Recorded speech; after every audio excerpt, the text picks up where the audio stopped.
on April 1st, 2021, more than 1,000 union coal miners dropped their tools, hoisted protest signs, and went on strike at the Warrior Met coal mine in Brookwood, Alabama. Over the last few weeks, UK has seen mega strikes by railway workers and health workers over the cost of living crisis.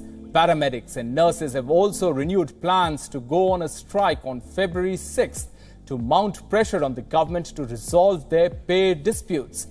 With the Sunak government planning to strengthen anti-protest laws and IMF predicting a downturn for the UK economy, it remains to be seen if Finance Secretary Jeremy Hunt can pull the nation out of the economic doldrum. There's enough people who will tell you that guilds should have never existed because they've done more harm than good.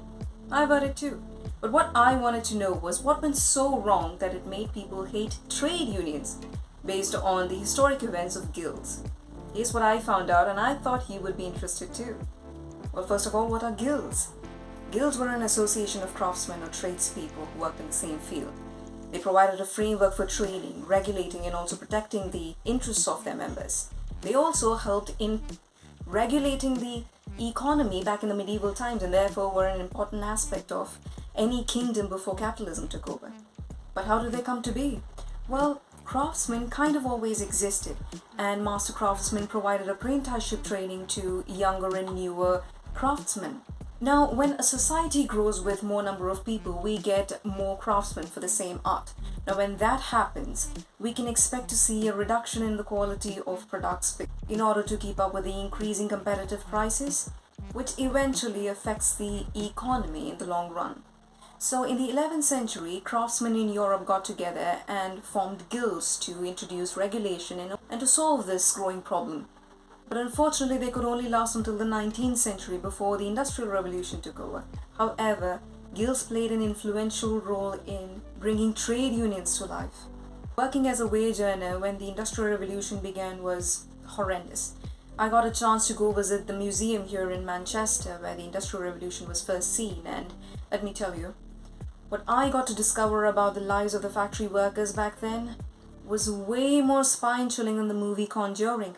Manchester's mills were hot, humid and deafeningly noisy. Fast-moving machines and air thick with cotton dust made them dangerous places to work.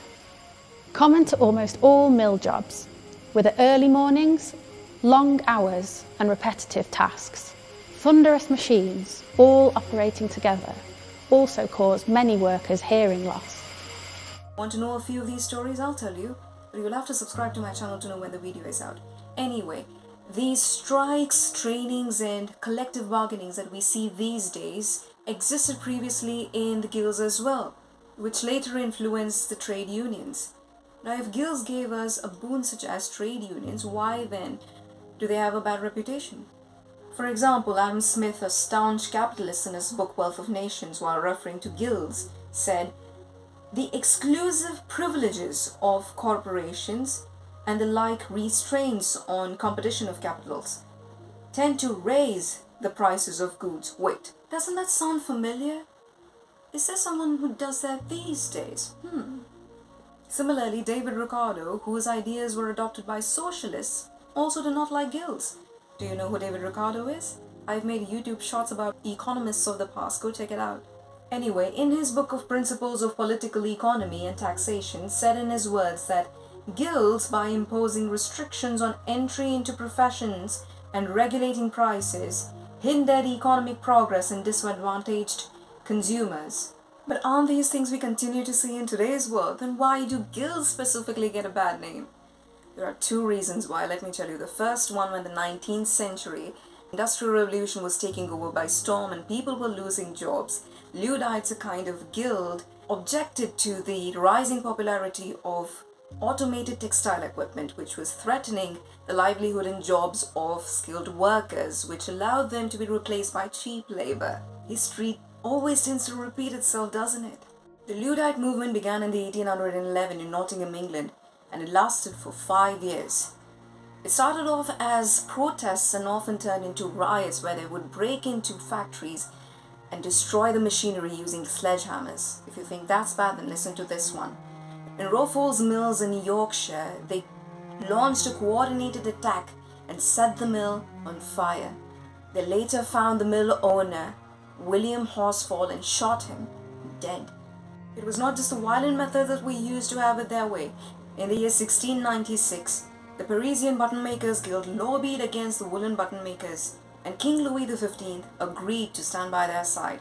He imposed a ban on all woolen buttons and announced that tailors who used woolen buttons on their products would be fined with 500 livres, and those customers who would buy these products and wear them in public would be charged 300 livres in fine. And this did not end in the 1600s. In the 1700s, when people discovered that buttons can be cheaply and easily be made using machines, King Louis XV imposed a ban on them too. The same followed when buttons made of horns were introduced, and also when buttons made of copper. All this only to keep the lobbying guilds happy. Now my question is, if they were all so nasty, why did they last for centuries? And why did trade unions adopt any of their principles? They must have done something right. It turns out they did. And I did find a few, and the first one is hilarious. So back in the 14th century London, there was this guild for barbers and surgeons. It was called the Worshipful Company of Barber Surgeons. Now here's what's funny. Back in the day, there was no difference between a barber and a surgeon. They were more or less the same profession. It was because both professions involved the use of sharp instruments, and both were concerned with the care of the body. Anyway, it made a significant contribution to the development of the healthcare system, especially in London, which left a lasting impact on the healthcare practices that we see today. The guild played a crucial role in training surgeons, maintaining professional standards, and overseeing medical practices. This emphasis on regulation and professional standards helped protect the public from unqualified and potentially dangerous practitioners. The barber surgeon. Chris, how ill am I actually? Well, to look at your urine sample, you are pretty ill. Otherwise you wouldn't have come to me. This is the first wee of the morning. This is the first wee of the morning when the colours are its strongest, so the surgeon would be able to tell exactly what was wrong with you from that. The body supposedly contained 4 humours: blood, phlegm, and yellow and black biles. Ill health was caused by their imbalance. To diagnose a patient, you compared their urine with charts by sight, smell, and... oh, God. This effort laid the foundation for professional regulations, ethics, and accountability in the healthcare field, which continues to be essential aspects of modern healthcare systems. And which finger is it? Is it a big one or a little one? It's the index finger. Why is that? Why not just a little? Because the prostate lies a little bit in. Get your hand. You just couldn't do that with your little finger. So you're going round a corner. You've got to go in and round. Then you've got to go in and then a slight twist. The other guild is the Hanseatic League. Although it was established in the 12th century, we see its influences in our daily lives to this day. Back then, they established centers for commerce, finance, to exchange goods, establish trade routes, and negotiate favorable terms in there. They set regulations and standards for trade, ensured fair practices, stable prices, and quality control, which attracted traders from across Europe. And most importantly, it developed its own legal system known as the Law of the Hansa, which provided a framework for resolving disputes and enforcing trade regulations. This legal system contributed to the development of maritime law and had a lasting impact on commercial law in Europe, influencing the broader European legal framework. So you see, guilds weren't all that bad. In fact, their long-standing presence in history contributed immensely to our existing systems and lifestyles. One must understand that although economic leaders such as Adam Smith and David Ricardo criticized the practices of guilds, they clearly seem to criticize the misuse of power and tyranny often showed by guilds, and something that we see these days shown by large corporations. Guilds have often been accused of restrictive practices limiting competition. But what do you think OPEC does? Google, Amazon, Facebook have all been under scrutiny for their market dominance and potential anti-competitive practices. Guilds have also been accused of lobbying for legal benefits, tariffs, and regulations. Do you seriously think that the corporations and industries of today do not do that to benefit themselves? In fact, they're doing this at the expense of other people's health. Tobacco industries, pharmaceutical industries, chemical industries. Did you really not watch Dark Waters? So if after all this you tell me that guilds and trade unions are bad, you're basically suggesting me that it is indeed time to rethink economics and our economies altogether.